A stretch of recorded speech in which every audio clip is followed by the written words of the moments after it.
आदरणीय दर्शकवृन्द नमस्कार। AP talk टाइममा स्वागत छ। म नीरज राज जोशी।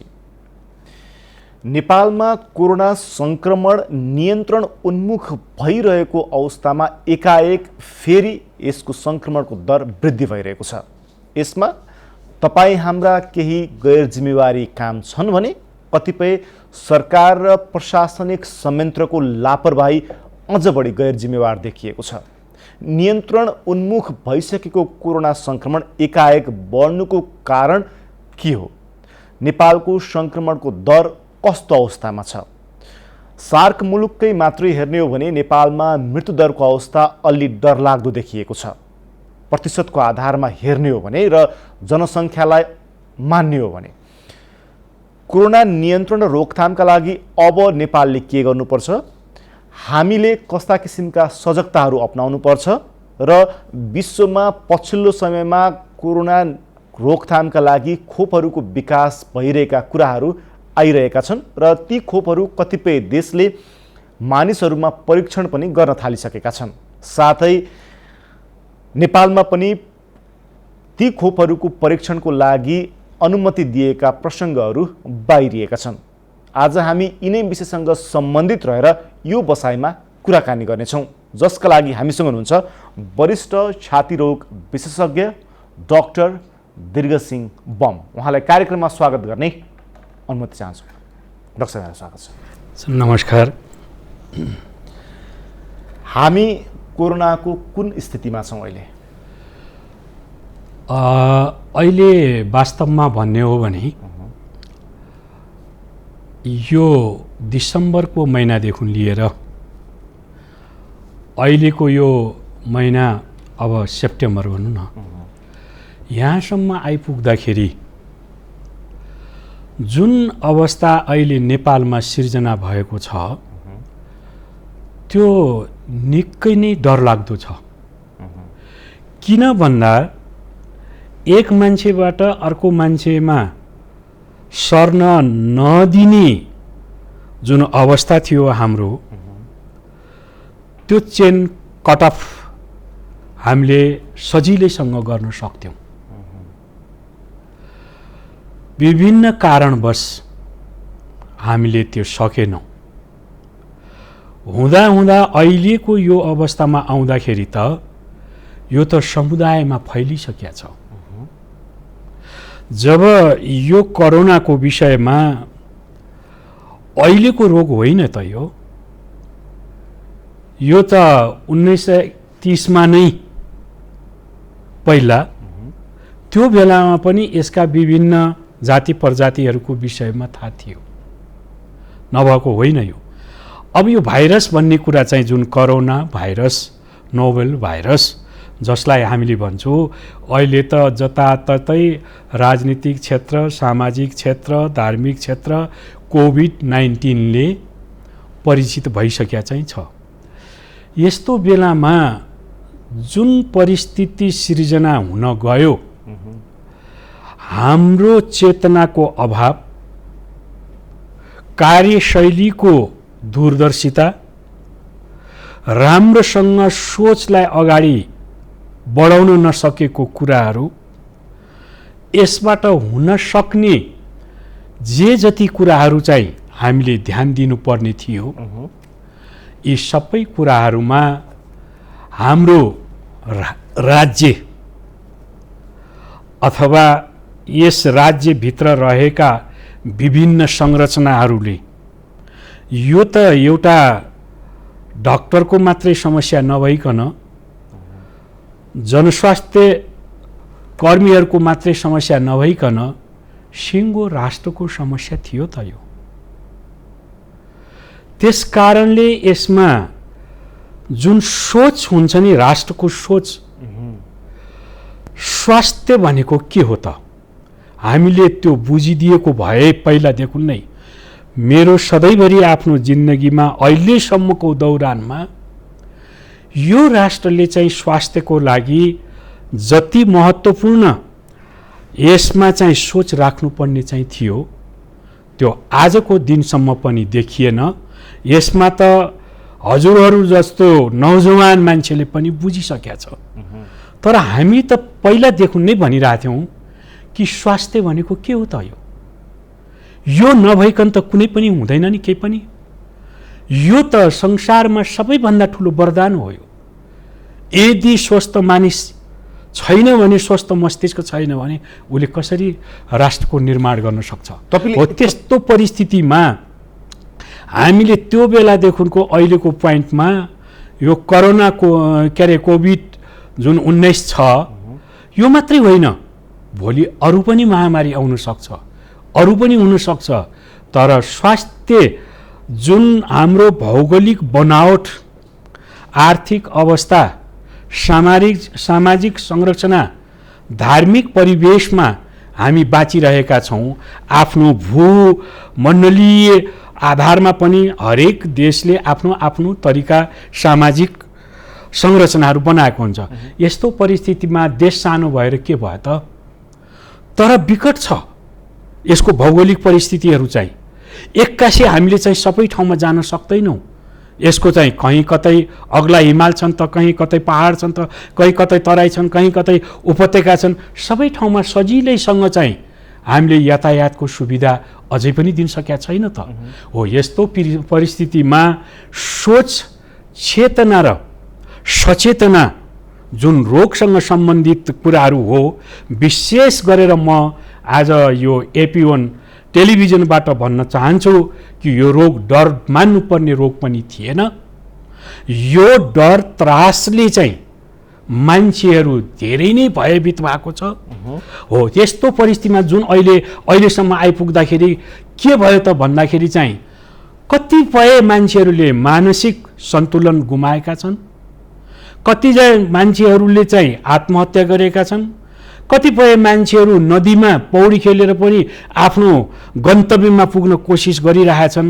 त यो भयावह स्थिति सडकमा गयो भने आँखाभरि आँसु लिएर म भोकैले मर्छु, बरु रोगबाट मर्यो भने मलाई केही हुने थिएन भन्ने। अब यहाँनिर तपाईले एउटा महत्त्वपूर्ण कुरा के उठाउनु भन्दाखेरि नेपाल सरकार स्वास्थ्य मन्त्रालयको प्रत्येक दिनको प्रेस ब्रिफिङ हेर्ने हो भने कोरोना भाइरस अझै समुदाय स्तरमा फैलिन सकेको छैन भन्ने खालको आभास आउँछ उहाँहरूको अभिव्यक्तिमा।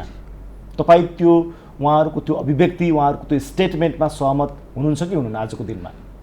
जब कि त्यही सरकारी माध्यम, त्यही स्वास्थ्य मन्त्रालयकै तर्फबाट समुदायसम्ममा रोग फैलिसक्यो, अब यसका स्ट्राटेजीहरू, यसका योजनाहरू, यसका चाहिँ कार्यविधिहरू चाहिँ हामीले दोस्रै तरिकाले चाहिँ हेरिनुपर्छ भनेर हाम्रो राष्ट्रका नेताजीहरूले, समुदायले, काम गर्ने मान्छे जसमा प्रत्यक्ष रूपमा छन् हो तिनीहरूले नै भनिरहेछन् यो कुरा त कि समुदायसम्ममा यो रोग फैलिसक्यो। किन सुरुको अवस्थामा हो त्यो कुरा मैले नै पनि बोलेको थियो, अझसम्म फैलिएको छैन। तर आज दिन प्रतिदिन 35-36 हजारमा पुग्न थालिसक्यो संक्रमण भएको सङ्ख्या। 35,000 अब 200 जति करिब हाराहारीमै 1-2 दिनमै नपुगोस्, तर पुग्छ मृत्यु हुने सङ्ख्या पनि। तर यो चिज, यो तथ्याङ्कले हेर्दाखेरि चाहिँ हाम्रो कुन ठाउँमा यस्तो छ, जिल्लाहरू चाहिँ 3-4 वटा जिल्लामा चाहिँ 6 वटा जिल्लामा पहिला भनेको थियो होइन हाम्रो सङ्क्रमण छैन भनेर चाहिँ, तर अहिले त्यो ठाउँमा पनि अब बिस्तारै पुग्न सक्छ। डाक्टर साहब यहाँनिर कतिपयले अघि तपाईँले पनि भन्नुभयो कि यो रोगको डर जति थियो त्यति डराउनु पर्ने स्थिति थिएन भनिरहँदा कतिपय मान्छेले आज पनि, केही विशेषज्ञहरूले पनि आज पनि, हामीले अन्तर्राष्ट्रिय डक्टरहरूका पनि अभिव्यक्तिहरू सामाजिक सञ्जालहरूमा हेर्ने हो भने हजुर कोरोनाको हाउगुजी फैलाइयो भनिएको छ नि, के साँच्चै कोरोना हाउगुजी हो या यो डरलाग्दो रोग नै हो? यो चाहिँ भाइरसबाट हुने रोगहरू थुप्रै चाहिँ छन्। संसार ठुलो छ, मिडिया धेरै छन्, सोच पनि धेरै छन्, तर यथार्थतमा हामीले मृत्युवरण भएको त हामीले आँखाले देखेका छौँ नि त। मृत्यु त हुँदो रहेछ त। यही नेपालमा पनि जुनसुकै रोगको ट्याग लगाए पनि कोरोनाको ट्याग लगाएपछि त 183 जति त हाम्रै नेपालमा पुगिसकेको छ। त्यो के हो त? त्यो हाउगुजी होइन। यो चाहिँ यो सजिलैसँग हुन सक्ने, मान्छेले आफ्नो अन्तर्गत रहेर यसलाई चाहिँ ट्याकल गर्न सक्ने अथवा यसको चाहिँ सबल पक्षकोलाई चाहिँ अगाडि बढाएर नहुन सक्ने प्रतिकारात्मक सेवा चाहिँ यदि हामीले दिन सकेको भए यो कुनै डर, त्रास, भयभीत हुनुपर्ने जरुरत थिएन। तर तपाईँले भनेको कुरा केही सत्यता छ। जब सही कुरा चाहिँ कोरोनाको विषयमा बुझेन भने कोरोना लागेको दृश्य त अहिले चाहिँ मैले हजुरलाई भन्छु, मेरो आफन्तैकै पनि कोरोनाकोबाट डेथ भयो भने म मलामी जान पाउँदैन त। बेरेर प्लास्टिकमा उसको धर्म संस्कृति जेसुकै किन नहोस् उसलाई एउटा खाल्टोमा हालिदिन्छ सिद्धो। यो कति पीडादायी कुरा हो त। यसबाट नै मान्छेका चाहिँ यावत जिन्दगीमा बिताएका सम्पूर्ण चाहिँ सोचहरूको चाहिँ त्यहीँ गएर त दफन भयो नि त। मैले तपाईलाई यो प्रश्न त्यसकारण म एकैछिन त्यसकारणले जुन यो हाउगुजीको कुरा गरेको छ नि, यहाँनिर म विश्व समुदायसँग सिङ्गो मान्छे म फरक विचार राख्न सक्छु। हो रोग हो, तर यसलाई ट्याकल गर्न सकिन्थ्यो। क्षयरोग जस्तो महामारी भएको WHO चाहिँ अहिले पनि कोरोनाको रोग भन्दा चाहिँ यो प्रति वर्ष चाहिँ कति डेथ हुन्छ टिबीबाट चाहिँ 10 वटा चाहिँ मुख्य चाहिँ रोगहरू चाहिँ छन् जसले कि चाहिँ अहिले पनि चाहिँ संसारमा लिड गरिरहेको छ। मान्छेको मोर्टालिटी रेट बढी नै छ। हो, यही प्रसङ्गमा आउन खोज्दै थिएँ डाक्टर साहब। हजुर हजुर। तपाईँ आफै पनि क्षयरोगको विषयमा अन्तर्राष्ट्रिय अवार्ड प्राप्त गरिसकेको एकजना व्यक्ति डाक्टर साहब। हजुर। र क्षयरोगले पनि नेपालमा डरलाग्दो स्थिति आएको थियो र त्यो पनि मानिसबाट मानिसमा नै सर्ने रोगको रूपमा रहेको थियो। हजुर। आज तपाईँको त्यो विशेषज्ञतालाई, क्षयरोगप्रतिको त्यो विशेषज्ञतालाई, त्यो पनि फोक्सोसँगै सम्बन्धित रोग थियो, छातीसँगै सम्बन्धित रोग थियो। तर यो पनि फोक्सोसँगै सम्बन्धित रोग छ, छातीसँगै सम्बन्धित रोग छ, श्वास प्रश्वासबाट नै हुने रोग हो, थुक्का छिट्टाहरूबाट नै हुने रोग हो, जुन क्षयरोगसँग मिल्थ्यो। हजुर हजुर। यो मानेमा हामी कुन अवस्थामा छौँ? यो मानेमा अहिलेसम्मको सम्पूर्ण चाहिँ नेपालभित्रै रहेको पनि विश्व समुदायमा पनि क्षयरोगको अवस्था अहिले पनि पब्लिक हेल्थको प्रब्लममा 1 नम्बरमै पर्छ। अहिले जुनसुकै मुलुकमा पनि त्यो विकसित मुलुकहरूमा इराडिकेट गरे अथवा इलिमिनेसन गरे, त्यो जुनसुकै तरिकाले भए तापनि अझै पनि त्यहाँ चाहिँ रोग पनि छ। चाहे त्यो इमिग्रेसन गरेर आएको होस्, चाहे इन्डिजिनियस किन नहोस्, त्यसबाट त हुन्छ नै। त्यसकारणले अहिले पनि विश्व क्षयरोगबाट मुक्त भएको त छैन। हो, जसरी चाहिँ लेप्रोसी होला, टिबी होला, सुरुमा प्लेग थियो, मलेरिया थियो, अनि यो बिफर थियो, यिनी सबै रोगहरू हाम्रो अहिलेको जमानामा आउँदाखेरि त हामीले त्यसलाई चाहिँ कम्तीमा पनि विश्व मापदण्डमा नेपाल सुरक्षित बनेको छ। अझै पनि पोलियोको चाहिँ रोग इराडिकेसन भएको छैन चाहिँ।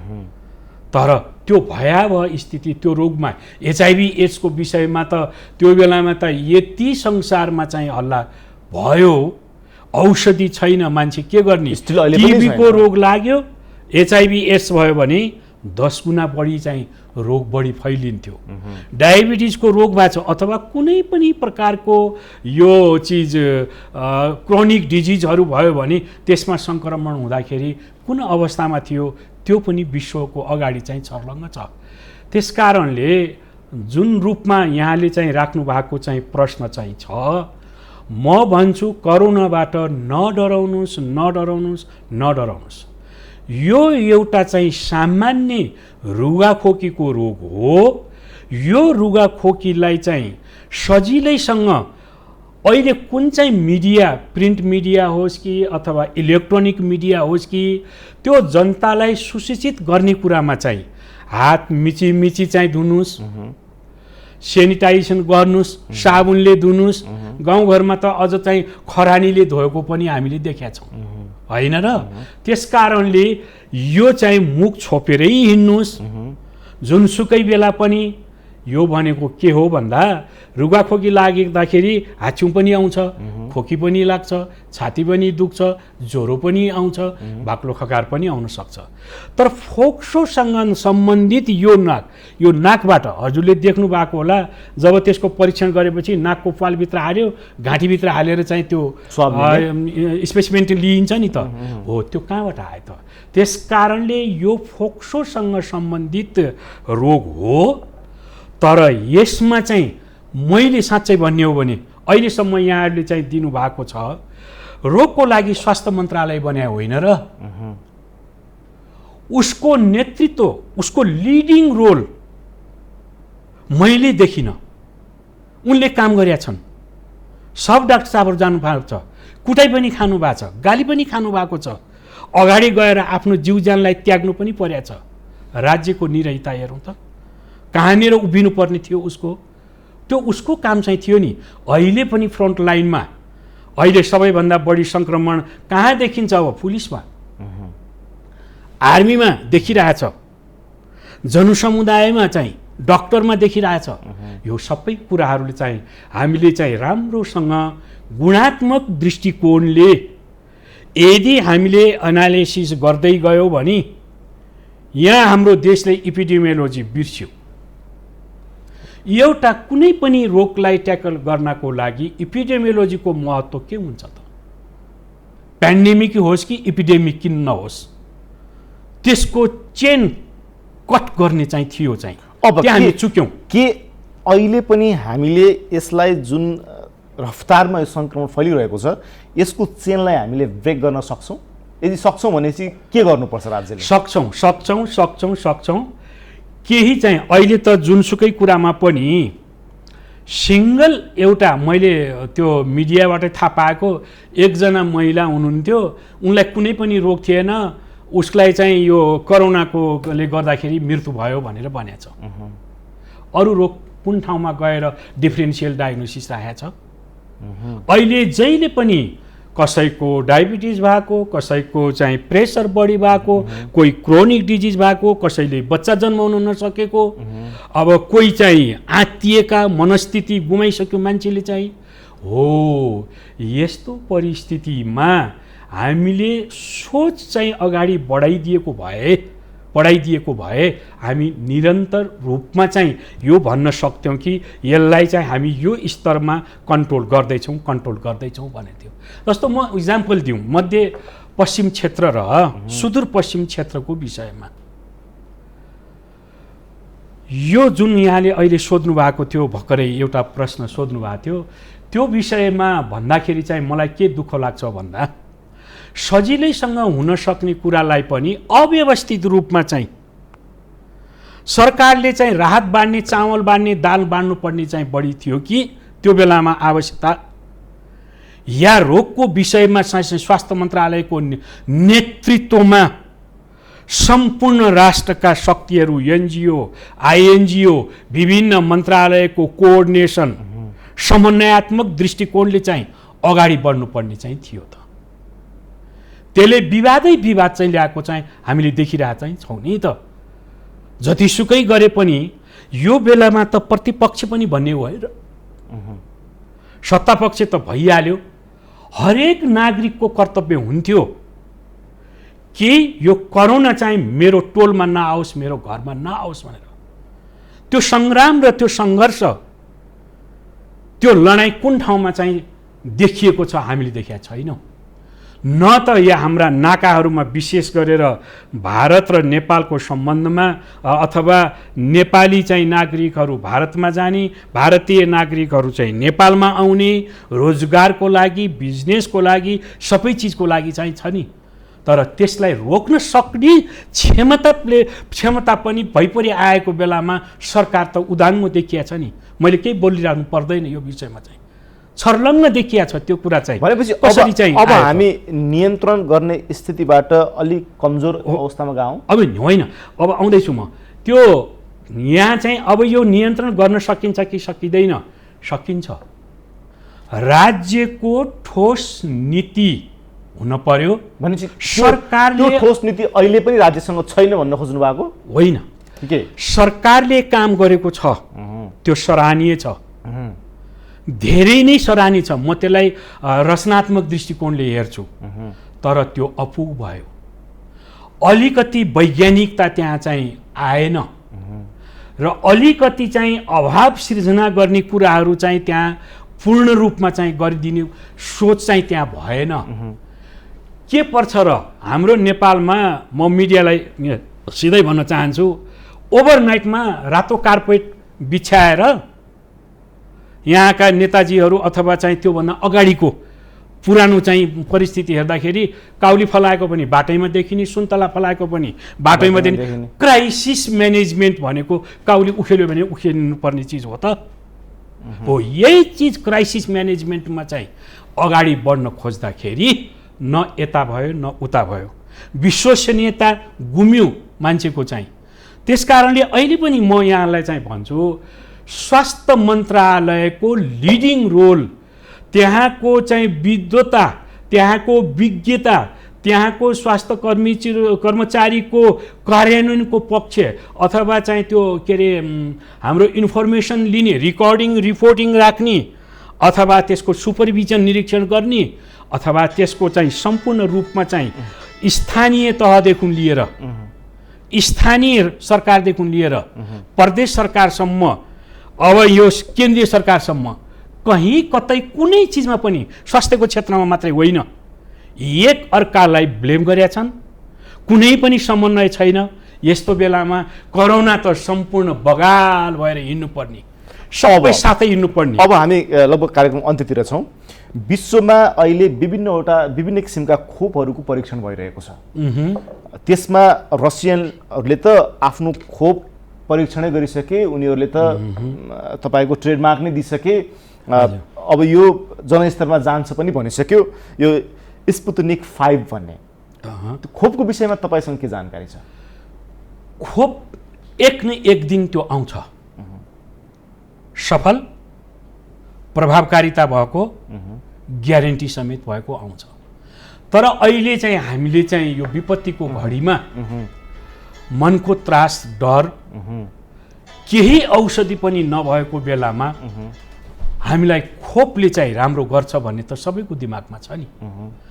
त्यस्तोमा जुन राष्ट्रले चाहे रसिया होस्, चाहे अमेरिका होस्, चाहे चाइना होस्, अथवा ग्रेट ब्रिटेन कि नहोस्, अथवा कुनै पनि मुलुकमा यदि यो प्रयास भएको छ भने सराहनीय प्रयास हो। म यसको चाहिँ स्वागत गर्छु र यसको चाहिँ विभिन्न प्रोटोकलहरू चाहिँ अन्तर्राष्ट्रिय प्रोटोकलहरू चाहिँ छन्। त्यो मापदण्ड अनुसार आखिर इन्डिभिजुअल व्यक्तित्व जसमा हामी यो परिचय गर्छौँ।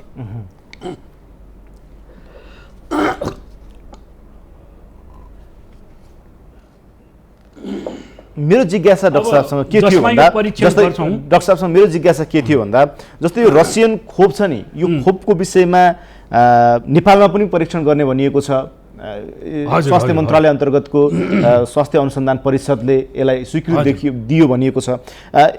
यो कतिको रिलायबल खोप हो, केही तपाईँसँग जानकारी छ कि? फेरि मैले यो प्रश्न गरिरहँदाखेरि तपाईँको एजुकेसनलाई पनि जोड्दैछु। तपाईँ आफै पनि रसियाबाट पढेर आएको व्यक्ति भएको हुनाले कतिको अथेन्टिसिटी रहन्छ यो विषयमा भनेर?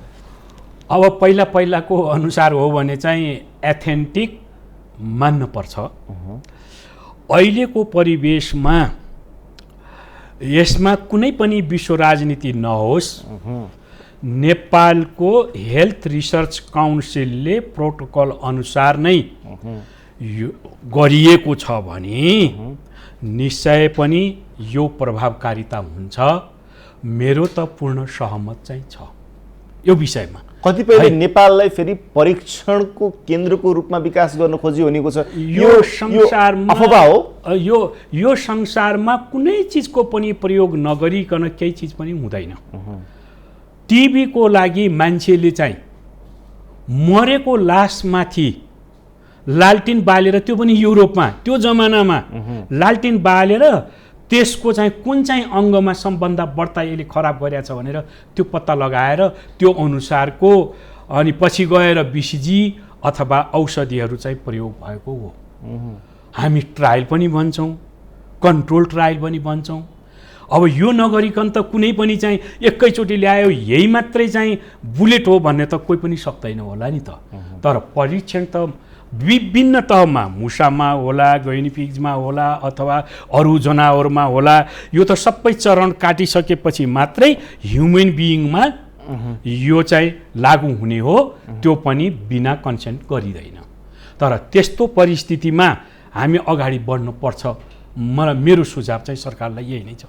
भनेपछि तपाईँ अहिले जुन खोपहरूको कुरा भइरहेको छ, चाहे त्यो अक्सफोर्ड विश्वविद्यालयको खोप होस्, चाहे इन्डियामा परीक्षण गर्न खोजिएको, हिजो मात्र त्यस किसिमका समाचारहरू आइरहेका छन्, अनि अमेरिकन खोप होस् या अहिले त रसियनहरूले एउटा खोप आयो, अर्को खोप पनि उनीहरूले चाहिँ अब परीक्षण गर्छौँ भनिरहेका छन्। यसलाई हेर्दाखेरि यो खोपको उपलब्धता कहिलेसम्म हुन सक्छ, केही भन्न सक्ने अवस्थामा हामी छौँ कि छैनौँ अहिले? अहिले त अब जसले उत्पादन गरिरहेछ तिनको चाहिँ सफल परीक्षण के हुन्छ त्यसमा पनि निर्भर पर्छ। एटलिस्ट 6 महिना त यो सम्पूर्ण प्रक्रियाहरू पुरा गर्नलाई त लाग्छ नै। त्यस कारणले मान्छे भनेको एउटा साधारण पिग अथवा मुसा होइन, त यस्तो परीक्षण गर्दाखेरि सावधानीपूर्वक हेरिनुपर्छ र जसमाथि परीक्षण गरिएका हुन्छ उसको साइड इफेक्टले के असर गर्छ र त्यो साइड इफेक्टलाई कसरी निको पार्ने हो, यो सबै पूर्वाधारहरू पहिला नै तयार हुन्छ। हो त्यो पूर्वाधारहरू सबै मिट गरिसकेपछि मात्रै खोप अहिलेसम्मको यसको कोरोनाको यो अहिलेको इतिहास मैले भनिनँ, जब मानव सृष्टिभन्दा अगाडि नै आएको भाइरस हो। कोरोना भाइरस होला, पहिला मर्स भन्ने थियो, सार्स भन्ने थियो, अब फेरि अर्को कुनै चाहिँ आउला चाहिँ। तर यसलाई जुन विश्व समुदायमा एउटा डर त्रास भएर कतिपय मान्छेहरूको मानसिक सन्तुलन पनि गुमेको देखिएको छ। यस्तो विषयमा मेरो चाहिँ अनुरोध के हो भन्दा खोप साँच्चै नै भाइरसको लागि चाहिँ अचुक औषधि बन्न सक्छ। यसको धैर्य धारण गरौँ। त्योभन्दा अगाडि चाहिँ हामीलाई जति पनि चाहिँ यहाँले सोधिहाल्नु भएको छ आइसोलेसन भन्नेको कुरा के हो, स्थानीय तहदेखि लिएर नेतृत्व जसले यो राष्ट्र चलाएको छ उसले पनि बुझ्न जरुरी छ। बुझेन यो देशले आइसोलेसन भनेको के हो चाहिँ, कन्ट्रोल ग्रुप भनेको के हो त्यो पनि बुझेन, क्वारेन्टिन भनेको के हो त्यो पनि बुझेन चाहिँ। यस्तो पनि क्वारेन्टिन हुन्छ, मेलामा गएर मान्छेहरू चाहिँ बसेपछि एक ठाउँमा गएपछि त्यो रोग सर्दैन र त्यहाँ चाहिँ त्यस्तो किसिमको हुन्छ। अब हाम्रो देशमा चाहिँ भेन्टिलेटर होस् अथवा आइसियु सिसियु जुनसुकै चाहिँ परिस्थिति भए तापनि ओभरनाइटमा चाहिँ हामीले जुम्ला हुम्लामा त पुर्याउन सक्दैनौँ। तर हेर्नुहोस् भाग्यले चाहिँ नेपाललाई साथ दिएकै हो प्रकृतिले पनि चाहिँ। तर जुन जुन ठाउँमा छरिएर बसेका बस्ती छन् त्यस ठाउँमा चाहिँ कोरोनाको प्रकोप धेरै छैन नि त। अलरेडी आइसोलेट छ हैन। शहरबाट गाउँतिर अझ हिमाली पाखामा चाहिँ जानलाई चाहिँ सुरक्षित मान्छेले चाहिँ ठान्या थियो। एकताका चाहिँ सुरुको चाहिँ चरणमा नेपाल कस्तो रहेछ मलाई धेरैले प्रश्न गरे के यो बीसीजी खोप लगाएको हुनाले चाहिँ यस्तो भएको हो भनेर। यसको अनुसन्धानै भएको छैन, जे जति कुराहरू आउनु भएको छ त्यो एथेन्टिक होइन भनेर मैले जवाब दिएँ। त्यो पनि आयो एकचोटि बोल्न पायो भने जे पनि बोलिदिने तुरुन्तको तुरुन्तै त्यो गर्नु हुँदैन।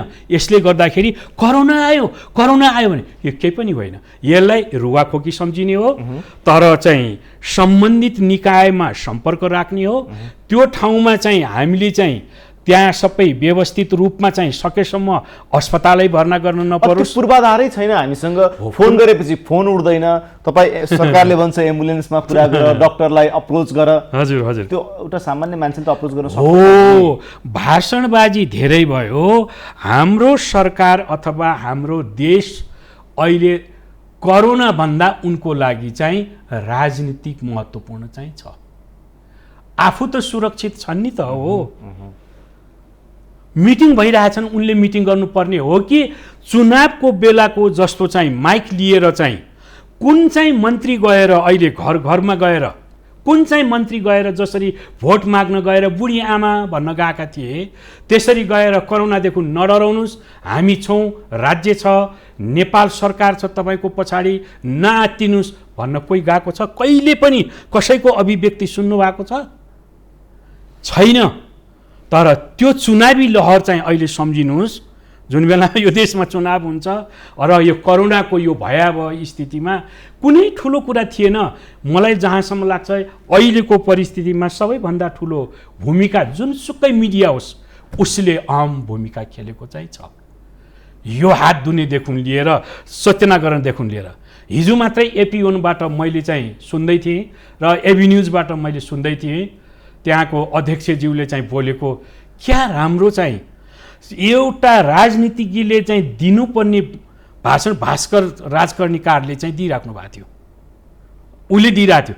तपाईँको त्यहाँ हिजो यही टेलिभिजनबाट चाहिँ आउनु भएको थियो हाम्रो सुशील थापा भन्ने चाहिँ गुणात्मक विश्लेषण गरेर कति पनि समय सङ्कोच नगरेर उनले चाहिँ कुनै पार्टी वा कुनै चाहिँ व्यक्ति कुनै समुदायलाई चाहिँ लक्षित नगरिकन राष्ट्रको उत्तरदायित्व के हो भन्ने र कसरी चाहिँ गुणात्मक दृष्टिकोणले गरेको छ मैले पनि माने चाहिँ। तर यसको विश्लेषणात्मक दृष्टिकोणले हेर्ने हो भने गुणात्मक औषधि हुनुपर्ने थियो, गुणात्मक के अरे औजारहरू हुनुपर्ने थियो, अनि यो सबै चिज गुणात्मक काम हुनुपर्ने थियो, कार्यान्वयनको पक्ष हुनुपर्ने चाहिँ थियो।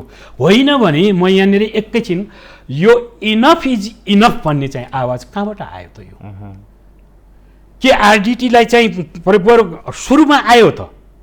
त्यसको जब संसारको हावा चल्यो यो प्रयोगमा चाहिँ ल्याउनु हुँदैन भनेर चाहिँ भनिसकेपछि त्यसलाई त्यही नै स्टप गरिदिएको भए के हुन्थ्यो त? त्यसले गर्दाखेरि फल्स नेगेटिभ फल्स पोजिटिभको सिर्जना भयो यो देशमा, जसले गर्दाखेरि यो अहिलेको भयावह स्थिति आएको। जसलाई तपाईँलाई केही पनि छैन भनेको छ उसलाई पनि देखियो, जसलाई तपाईँलाई छ भनेको थियो सायद उसलाई थिएन कि। यो यस्तो किसिमको परिस्थिति गरेको हाम्रो टेक्नोलोजी जुन चाहिँ यो देशभित्र भित्राइयो र अथवा त्यो टेक्नोक्रेट जसले चाहिँ हाम्रो यो चाहिँ परिचालन गर्न गर्दाखेरि हामीसँग प्रशस्त टाइम थियो।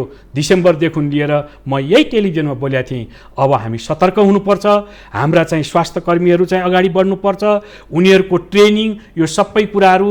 र त्यस बेलामा कुनै पनि पार्टीले यो राष्ट्रले चाहिँ अहिलेसम्म पनि सम्बोधन गरेन, मलाई दुःख लाग्यो भनेर म त्यही बेलामा पनि बोलेको थिएँ। डाक्टर साहब, हाम्रो समय सकिएको छ। तपाईँको समय र विचारका लागि धन्यवाद। धन्यवाद यहाँलाई चाहिँ धेरै धेरै।